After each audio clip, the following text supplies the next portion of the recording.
যাও ভাই, দয়া করে আমাকে বাঁচাও ভাই। আমি তোমার মতো মানুষ গো, এদের মতো জন্তু জানোয়ার নয়। কিছু একটা উপায় বার করো ভাই। সবই বুঝলাম, কিন্তু তোমাদের বাঁচিয়ে আমার লাভ কি? আমরা তোমার উপকারে আসবো।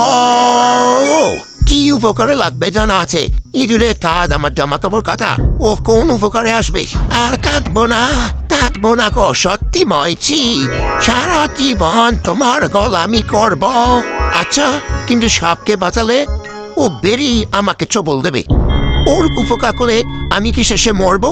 না ভাই, আমি তোমাকে চবল মারবো না, কথা দিচ্ছি। তোমার উপকার ছাড়া অপকার করব না। আচ্ছা আচ্ছা আচ্ছা, তোমার কথাও বিশ্বাস করলাম, কিন্তু বাঘকে আমি এখান থেকে কিছুতেই বাঁচাবো না। না না, এমন কথা বলো না। আমাকে অবিশ্বাস করো না। আমাকে বাঁচালে তোমার কোনো ক্ষতি হবে না, আমি তোমার কোনো ক্ষতি করবো না। তোমাকে কিছুতেই বিশ্বাস নেই, সুযোগ পেলেই গায়ের গরু ছাগল খেয়ে ফেলো, আর আমাকে সামনে পেলে কি ছেড়ে দেবে? না গো, দয়া করে একটিবার আমাকে সুযোগ দাও। তোমাকে আমি কখনো মারবো না। আচ্ছা বেশ, তোমরা একটু দাঁড়াও, আমি ব্যবস্থা করছি।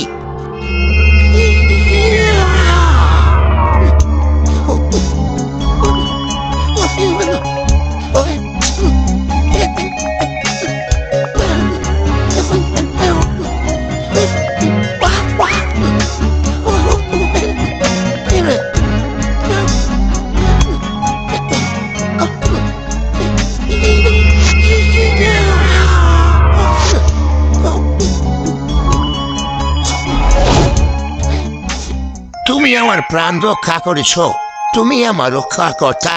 তোমাকে আজীবন মনে রাখবো। তা তুমি কি করবে শুনি? আগে আমি বাড়ি যাই, কাল তোমার বাড়ি গিয়ে সব কথা বলবো তোমাকে। আচ্ছা, তবে বিদায়। তুমি অনেক উপকার করলে। আমিও যথাসাধ্য তোমার কাজে আসবো। এখন যাই, কাল যাব তোমার কাছে। আচ্ছা এসো।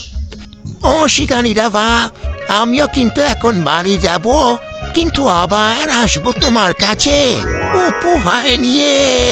বেশ, এসো তবে।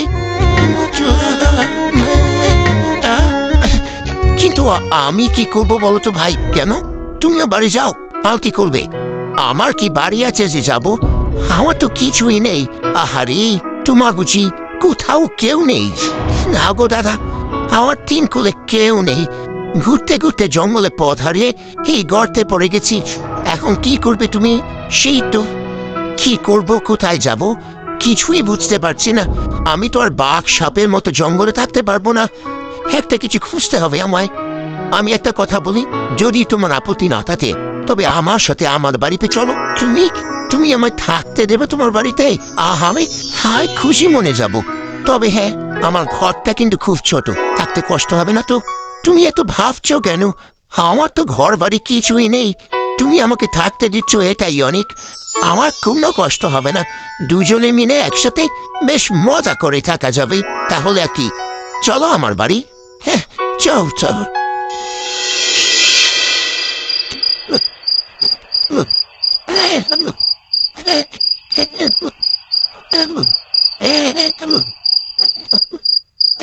হ্যাঁ বাবা, এই বাসি ভাত শুধু নুন দিয়ে খেতে হবে।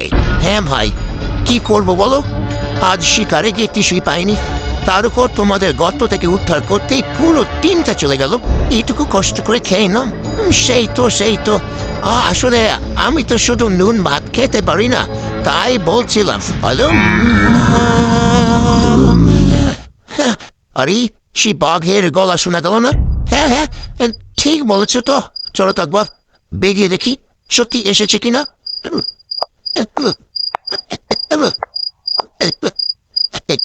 হ্যালো, হ্যালো, উমা, বাঘ ভেজি হঠাৎ এত রাতে, কি ব্যাপার বলো তো? হ্যালো মা, এখন এলাম, তোমার জন্য একটা জিনিস এনেছি। এই রাত্রি আমার জন্য আবার কি নিয়ে এলে? তোমার জন্য শিকার এনেছি। শিকার এনেছো? কিন্তু কেন? ও মা, আমাদের উদ্ধার করতে গিয়ে তো তোমার সারাটা দিন গেল। আমি জানি যে তুমি শিকার পাওনি। আমি শিকার পাইনি ভেবে তুমি আমার জন্য শিকার এনেছো? হ্যাঁ গো শিকারি ভাই, আর একটা কথা শোনো, তোমাকে আর রোজ রোজ কষ্ট করে শিকার করতে যেতে হবে না, বুঝেছো তো? বাহ, এটা কেমন কথা হলো? শিকারে না গেলে আমার চলবে তেমন করে?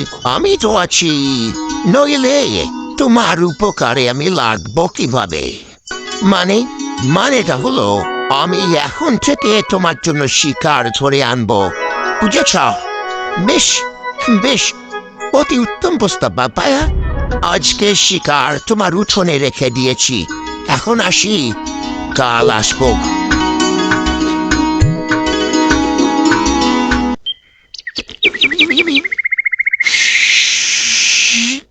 শিকারি ভাই, ও শিকারি ভাই, মারিয়াছ? উমাফ, সাপ ভাইজি, এত সকালে আমার বাড়িতে? ব্যাপার কি? সকাল সকাল কি এমনি এসেছি। তাড়াতাড়ি একটা পাত্র আনো, আমি তোমার জন্য একটা জিনিস নিয়ে এসেছি। পাত্র দিয়ে কি হবে? কি এনেছো তুমি? আগে পাত্র আনো, দেখাচ্ছি।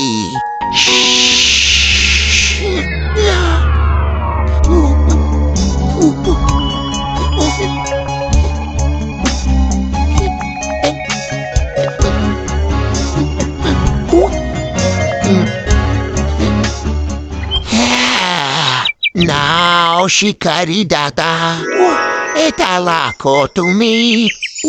বাবা, এই যে তোমার বিষ, কিভাবে এতে? শুধু বিষ হলে কি দিতাম? এটা ওষুধ গো। আমার তো অসুখ করেনি, ওষুধ কি হবে? আহা, তোমার অসুখ করবে কেন? কোন রকম সাপ কাটলে এই ওষুধ কাজে লাগবে। বুঝেছি, সাপের কামড়ের ওষুধ। কাউকে সাপে কামড়ালে এটা খেলেই সেরে উঠবে? একেবারেই না, শুধু এটা খেলেই না, শুধু এটা খেলেই হবে না। তুমি এটা খুলি বললে। দাঁড়াও দাঁড়াও, আগে শান্ত হয়ে পুরোটা শোনো। এই ওষুধের সাথে রক্ত মিশিয়ে দিতে হবে। রক্ত? কার রক্ত?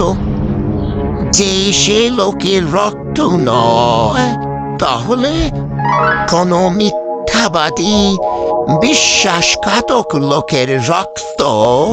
কিন্তু এমন মানুষ আমি কোথায় পাবো বলো? সেটা তোমাকে খুঁজতে হবে। এখন এটা যত্ন করে রাখো। আচ্ছা, এখন চলি ভাই, আবার পরে দেখা হবে।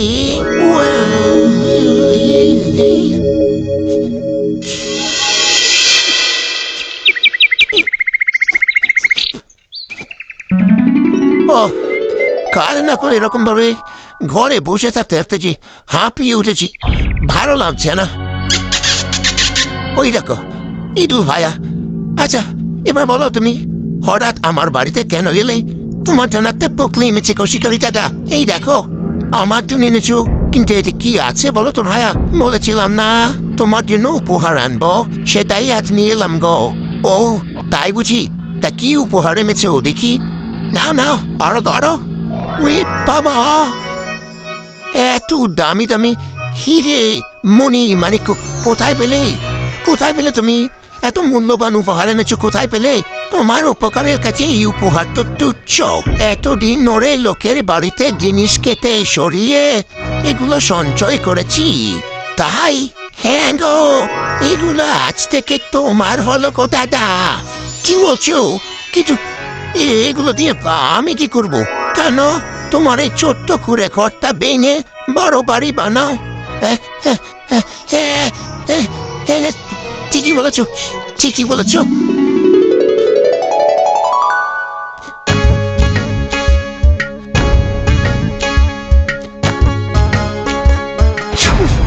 একেই বলে কপাল।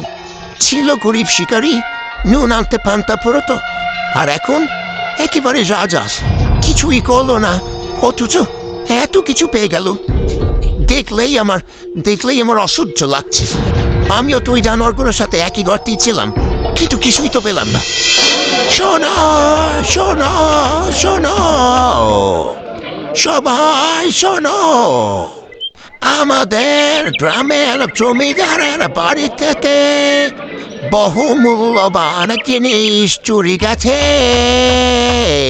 যদি কেউ সেই চোর বা জিনিসের খোঁজ দিতে পারে, জমিদার মশাই তাকে পুরস্কার দেবে। এই, চলো, চলো, চলো। ইজি, ইজি, সুযোগ পেয়েছি। শিকারি এবার বড়লোক হওয়ার মজা থাকতেই পাবে। তারাও তোমার ব্যবস্থা করছি। কি কি জিনিস চুরি হয়েছে, কবে হয়েছে, সবই তো তোমাকে আমি বললাম। তো তুমি এই ব্যাপারে কি সাহায্য করতে পারবে বলো? কিছুদিন আগে এক শিকারীর সাথে আমার আলাপ হয়েছে। সে ছিল খুবই গরিব, এক গ্রামে একটা কুড়ে ঘরে থাকতো, কিন্তু হঠাৎ করেই সে বড়লোক হয়ে গেল, বিশাল অট্টালিকা বানালো। রাতারাতি সে এত টাকা পেল কোথায়? আপনি বলুন জমিদার বাবু। তাই তো তুমি ঠিকই বলেছ। আমার সন্দেহ হয়েছে বলেই তো আপনাকে বললাম হুজুর। এখন আপনি খবর নিয়ে দেখুন আসল ব্যাপারটা কি। আমি তবে আসি। ঠিক আছে, কালই আমি শিকারীর বিচারের ব্যবস্থা করছি।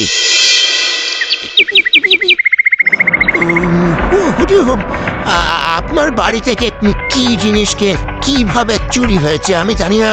আমি সত্যি বলছি, তবে তুমি এত টাকা পয়সা কোত্থেকে পেলে? সে অবিশ্বাস্য কাণ্ড হুজুর। বলছি, শুনুন, চুরি করে আবার এ সমস্ত আজগুবি গল্প বানাচ্ছ। আজগুবি নয় হুজুর, সত্যি। ওজোর কথা বাবুকে সাপা কাটতে থাকো। আপনি তাড়াতাড়ি একমাত্র লোক। কি বলছো তুমি? আমার এত বড় সর্বনাশ হলো। আমার একমাত্র সন্তান। কি করি এখন আমি? কি করি? হুজুর, এত অস্থির হবেন না। আমার কথাটা একবার শুনুন দয়া করে। না, আমি কোনো কথা শুনতে চাই না। টাকা পয়সা কিছুই আমি ফেরত চাইছি না। শুধু আমার খোকা, আমার নয়নের মনিকে আমি চাই। আমি সে কথাই বলতে চাইছি হুজুর। আমার কাছে সাপের বিষের ওষুধ আছে। ওই গর্ত থেকে উদ্ধার পাওয়া সাপটা দিয়েছিল, সেটা খেলে ও ভালো হবে। সত্যি বলছো তুমি? তবে দাও আমাকে, দাও ওষুধ আমার বাড়িতে হুজুর, আমি এখনই দিয়ে নিয়ে আসছি। ওষুধটা খাওয়ালেই ভালো হয়ে যাবে তো? না হুজুর, আগে এর সাথে এক মিথ্যেবাদী বিশ্বাসঘাতকের রক্ত মেশাতে পারি। কি আশ্চর্য কথা! এরকম লোক আমি কোথায় পাবো? আর পেলেও মিথ্যাবাদী বুঝবো কি করে? ওই লোকটির শরীর থেকে রক্ত নিয়ে দেখতে পারি হুজুর। কেন? আমার শরীরটাকে কেন? আমি মিথ্যাবাদী বিশ্বাসঘাতক? আমি মিথ্যাবাদী বিশ্বাসঘাতক কোনোটাই নই হুজুর। আপনি কি ওর কথা শুনবেন, না ছেলের জীবন বাঁচাবেন হুজুর? না, তোমাকে রক্ত দিতে হবে। এই, কেউ একটা ছুরি আনো। না হুজুর না। জমিতে বাবু, এবার এই ওষুধটা আপনার ছেলেকে দিয়ে খাইয়ে দিন। দাও বাবা, দাও।